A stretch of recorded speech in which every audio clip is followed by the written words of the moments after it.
అనంత విశ్వ సంపదని ఆకర్షించడానికి మీ ముందుకు వస్తుంది అహం బ్రహ్మాస్మి సాధన 11 డేస్ ఎనర్జీ యాక్టివేషన్ ప్రోగ్రామ్. నమస్తే రమ్మగారు. నమస్తే జయ. రమ్మగారు, శ్రావణ మాసంలోకి వచ్చేస్తున్నాము. శ్రావణ మాసం అనగానే ప్రతిరోజు కూడా పర్వదినమే కదండి. ఏ రోజుకు ఆ రోజుకు ఒక విశిష్టత. శ్రావణ శుక్రవారం అని, శ్రావణ మంగళవారాలు, శ్రావణ శనివారాలు, ఇవి కాకుండా ఇంకా కొన్ని విశిష్టమైన రోజులు కూడా ఉన్నాయి, విశేషమైన రోజులు కూడా. ఒక్కసారి శ్రావణ మాసం గురించి మాట్లాడుకుందామండి. ఉత్తరాయణం వెళ్ళిపోయి దక్షిణాయనం మొదలవుతుంది. ఈ నెలలో దక్షిణాయనం మొదలైపోయింది. ఇంచుమించుగా ఆషాఢ మాసం సగపడి పడేసరికి సూర్య సంక్రమణంతో దక్షిణాయనం వచ్చేస్తుంది. ఈ దక్షిణాయనము అనేది కొన్నిటికి పనికిరాదు.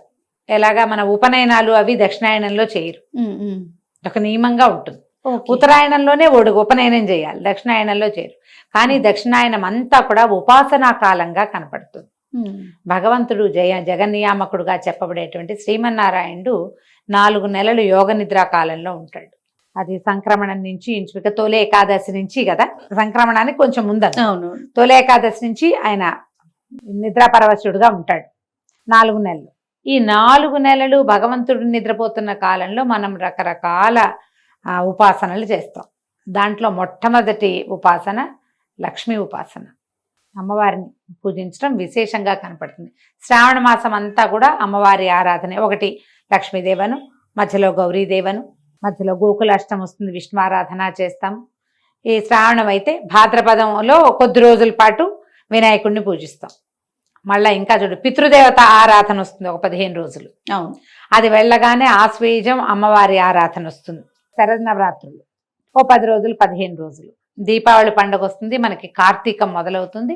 తీవ్రమైన శివారాధన, విశేషమైన ఆరాధన చేస్తాం. ఈ శివారాధన అయ్యాక మార్గశిరము, అందులో నుంచి మళ్ళీ పుష్యమాసం మొదలవుతుంది, అది మన ధనుర్మాసం మొదలవుతుంది. మళ్ళీ విష్ణు ఆరాధన.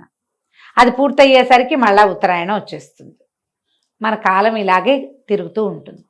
అయితే విశేషమైన ఆరాధనా కాలంగా చెప్పబడే శ్రావణం అంతా కూడా మనం ఎక్కువగా లక్ష్మీ ఆరాధన చేసుకున్నా కూడా రకరకాల ఆరాధనలు అన్నీ పర్వదినాలుగానే కనపడతాయి. విశేషంగా ఇది స్త్రీలకి వ్రతాలు చేసుకునే కాలం కాబట్టి ఒక 4 లేదా 5 శుక్రవారాలు, ఈ సంవత్సరం 5 వారాలు వచ్చినాయి. మొదటి రోజు శుక్రవారంతో మొదలైంది కాబట్టి 5 శుక్రవారాలు లక్ష్మీ అమ్మవారి ఆరాధన, 4 మంగళవారాలు గౌరీ ఆరాధన, 4 సోమవారాలు ఉంటాయి. 4 సోమవారాలు విశేషంగా శివారాధన చేయబడుతుంది. మన ప్రాంతంలో కంటే కూడా నార్త్ ఇండియాలో ఎక్కువ చేస్తారు. ఎందుకంటే వాళ్ళ శ్రావణ మాసం ఆషాఢ పౌర్ణమి తర్వాత మొదలైపోతుంది. మామూలుగా మనకి ఎట్లా ఉంటుంది, అమావాస్య వెళ్ళగానే మన నెల మొదలవుతుంది. అవును. కానీ నార్త్ ఇండియాలోనే కాదు, తమిళనాట కూడా అదే పద్ధతి, వాళ్ళది కూడా అంతే. పౌర్ణమి వెళ్ళగానే నెల మొదలైపోతుంది. అవును. ఇప్పుడు ఇది ఆషాఢ పౌర్ణమి వెళ్ళాక 15 రోజులు అయితే కానీ మన శ్రావణం మొదలవ్వదు. వీళ్ళకి మాత్రం, వాళ్ళ నార్త్ ఇండియాలో మాత్రం ఈ ఆషాఢ పౌర్ణమి వెళ్ళగానే తెల్లవారేసరికల్లా వాళ్ళ శ్రావణ మాసం మొదలు. అయితే శ్రావణంలో మనం చేసే ఆరాధనేమో విశేషంగా లక్ష్మి. కానీ నార్త్ ఇండియా అంతా కూడా శివారాధన విశేషంగా చేస్తారు. ఈ కాశీ లాంటి పుణ్యక్షేత్రాలు చాలా హడావిడిగా ఉంటాయి, ఎక్కడెక్కడి వాళ్ళు కాశీ చేరుతారు. శివారాధన సావన్లోనే, శ్రావణ మాసంలోనే విశేషంగా చేయబడుతుంది. మన శివారాధన ఎప్పుడు విశేషంగా కార్తీకంలో చేస్తాం. వాళ్ళు అప్పుడు వాళ్ళ హడావిడి ఉంటుంది, ఇప్పుడే ఉంటుంది. కానీ మనం కూడా ఏం చేయొచ్చు, శ్రావణంలో ఉన్నటువంటి 4 సోమవారాలని మనం విశేష శివారాధనకి కేటాయించుకోవచ్చు. కార్తీకంలో ఎలాగో సోమవారాలు చేసుకుంటాం, ఇప్పుడు కూడా మనం చేసుకోవచ్చు. ఎవరికైతే జాతకంలో చంద్రుడి యొక్క దోషం ఉంటుందో వాళ్ళు కనుక ఈ శ్రావణ సోమవారాలని కనుక శివారాధనకి పెట్టుకుంటే దేవాలయాల్లో అభిషేకం చేసుకోవచ్చు, ఇంట్లో శివ పూజ చేసుకోవచ్చు, దేవాలయ సందర్శనం చేయొచ్చు. వీటిలలో ఏది చేసినా అద్భుతమైన ఫలితం లభిస్తుంది. 4 సోమవారాలు. అక్కడి నుంచి శుక్రవారాలు మనం లక్ష్మీ అమ్మవారిని అర్చించుకుంటాం, వరలక్ష్మి వ్రతం చేస్తాము. తర్వాత వరలక్ష్మి వ్రతం ఒకరోజు చేసినా మిగిలిన 4 వారాలు లేదా 3 వారాలు మనం లక్ష్మీ అమ్మవారి పూజనే చేసుకుంటాం. శుక్రవారం మరుసటి రోజైన శనివారం నాడు విశేషించి విష్ణువారాధనకి కేటాయించుకుంటారు. ఈ శ్రావణ శనివారాల్లో చలిమిడి దీపారాధన చేస్తే చాలా మంచిది. బియ్యపిండి, బెల్లము, కొంచెం నెయ్యి, పాలు పోసి చలిమిడి చేయటం. దీనికి అలంకారం చేయాలన్న హైరాణ పడకండమ్మా, ఒట్టి బెల్లపు చలిమిడికి చేసుకోవచ్చు. చలిమిడి చేసి అందులో కొంచెం ఆవు నెయ్యి పోసి ఒక ఒత్తి వేసి, 1 లేదా 2 ఒత్తులు, మన అలవాటు మట్టి 2 ఒత్తులు వేస్తామా, 3 ఒత్తులు వేస్తారా, మీదే చాయిస్. ఈ ఒత్తి వేసి ఒత్తి వెలిగించి ఆ దీపారాధన, చలిమిడి దీపారాధన చేసి విష్ణు ప్రీతికరంగా ఏ విష్ణు సహస్రనామము ఏదైనా చదువుకుని కనుక చేసుకుంటే శ్రావణ శనివారాలు కూడా విశేషమైన ఫలితాన్ని ఇస్తాయి. ఇవి కాకుండా ఈ నెలలో ఇంకా మనకు కనపడేది ఏమిటి, పాడ్యం నాడు ఎలాగో శుక్రవారం వచ్చింది, 5వ నాడైన శ్రావణ పంచమి నాగుల పంచమిగా చెప్పబడుతుంది. అవును. అయితే ఈ నాగపంచమి రోజున మనము నాగుల చవితికి పోసినట్టుగా పుట్టలో పాలు పోసుకోవచ్చు. సర్పారాధన, నాగారాధన చేసుకుంటాం. సాధారణంగా సర్పారాధన లేదా విశేషించి నాగపూజ ఎందుకు చేస్తారు? సంతానం కోసం. ఈ పంచమి నాడు మనం నాగుల చవితికి ఎట్లా చేసుకుంటామో అలాంటి ఆరాధనే ఇప్పుడు మనం చేసుకోవచ్చు. అప్పుడు కుదిరినా కుదరకపోయినా అలా ఆలోచించుకుని తర్వాత ఈ పంచమి తర్వాత కొంచెం ముందుకెళ్తే మనకి ఇంకో శుక్రవారం వస్తుంది, మళ్ళీ సోమవారం శనివారం వరుసగా వచ్చేస్తాయి.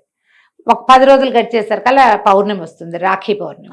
ఈ పౌర్ణమి నాడు విశేషంగా పౌర్ణమి నాడు చేయవలసిన జంధ్యాల పౌర్ణమిగా చెప్తారు. రాఖీ పౌర్ణమి అంటాం. రాఖీ కట్టడం, జంధ్యాలు మార్చుకోవటం, అమ్మవారి ఆరాధన చేసుకుంటాం. తర్వాత మళ్ళీ రాఖీ పండగ వెళ్ళిపోయాక అష్టమి నాడు గోకులాష్టమి జరుపుకుంటాం. శ్రీకృష్ణ జన్మాష్టమి. అది భారతదేశం అంతా చేసుకునేది. కృష్ణాష్టమి చేసుకోవడం, కృష్ణుడి బర్త్డే మీరు ఎలా కుదిరితే అట్లా చేసుకోవచ్చు కృష్ణాష్టమి. మళ్ళీ కృష్ణాష్టమి వెళ్ళిపోయేసరి మళ్ళా సోమవారం, మళ్ళా శనివారం, మళ్ళా శుక్రవారం, మంగళవారం ఎలాగూ వస్తాయి. ఇవన్నీ వచ్చిన తర్వాత చివరికి వచ్చేటువంటి పోలాల అమావాస్య కూడా విశేషించి సంతానం కోసం పూజ చేసుకునే విధానంగా మనకి కనపడుతుంది. ఇప్పుడు చూడు, పాడ్యమి శుక్రవారం వచ్చి చివరి రోజు పోలాల అమావాస్య వస్తే మొదటి రోజు నుంచి చివరి రోజు దాకా ప్రతిరోజు విడిచి రోజు ఏదో ఒక ఆరాధన, వరుసగా రెండు ఆరాధనలు కనపడతాయి. శనివారం పూజ అలా చెప్పకూడదు మనం. సోమవారం పూజ, సోమవారం శివారాధన, మంగళవారం గౌరీ ఆరాధన, బుధ లేదు గురు లేదు, మళ్ళీ శుక్రవారం లక్ష్మీ ఆరాధన, శనివారం విష్ణు ఆరాధన. ఇవి రెండు విశేషం. మళ్ళీ ఆదివారం ఖాళీ, మళ్ళీ సోమవారం. ఒకవేళ ఈ ఆదివారాల్లో ఏమైనా ప్రత్యేక పర్వదినాలు వస్తే అవి కూడా చేసుకుంటాం. ఈ కాలంలో మనం చేయవలసింది ఏంటి, మనకి సాధారణంగా ప్రతి సీజన్లో వచ్చేటువంటి పండగలు పర్వదినాల్లో మనం ఏం తినాలో, ఏం చేయాలో, ఏం తింటే ఈ సీజన్కి మంచిదో దానికి తగినట్టుగానే మనకి ఏర్పరిచారు పెద్దవాళ్ళు. మన ప్రాంతంలో వర్షాకాలం శనగలు తినాలి. ఇప్పుడే కదా అందుకే శనగలు ఇస్తాము. విశేషించి శనగలే దానం. అవును అవును, అందరికీ శనగలే ఇస్తాం. మంగళవారాలు శనగలే, శుక్రవారాలు శనగలే. శనగలు మనం ఏం చెయ్యం, ఎవరింటికో వెళ్తే వాళ్ళు ఇన్ని శనగలు ఇస్తారే. అవును, ఆ శనగలు వేయించుకుని తింటాం, వండుకొని తింటాం, పచ్చివి తింటాం, ఏదో ఒకటి శనగలు తినాలి. శనగలు బలం, హెవీ ప్రోటీన్, పిల్లల్లో ఎదుగుదలకి మంచిది, ఆడవాళ్ళ ఆరోగ్యానికి మంచిది, మగవాళ్ళ ఆరోగ్యానికి మంచిది. అందరూ తినవలసింది. అందుకని తప్పకుండా ఈ నెలల్లో, ఇప్పుడు శ్రావణ మంగళవారం నోవులు అనుకో 4-5 ఏళ్ళు పట్టి మానేస్తారు. అవునవును. కానీ వరలక్ష్మి వ్రతం శ్రావణ శుక్రవారాలు అందరూ చేసుకుంటారు. అంతే కదా, ఎవరు మానరు, అందరూ చేయాల్సిందే. అది ఇది ఆనుగా రావాలని లేదు, ఆ నియమం లేదు. కాబట్టి ఎవరో ప్రతి వాళ్ళు చేసుకోవచ్చు. శనగలు నానబోసుకోవటం, ఇచ్చుకోవటం ఎవరో ఒక అందరికీ వాయినాలు ఇచ్చి మనం తినకుండా తాంబూలం కదా, వాయనం అంటాం, తాంబూలం వాయనం అనొచ్చు. శ్రావణ మంగళవారం వాయనాలు అంటారు వాటిని. వాయనము అనొచ్చు, తాంబూలము అనొచ్చు.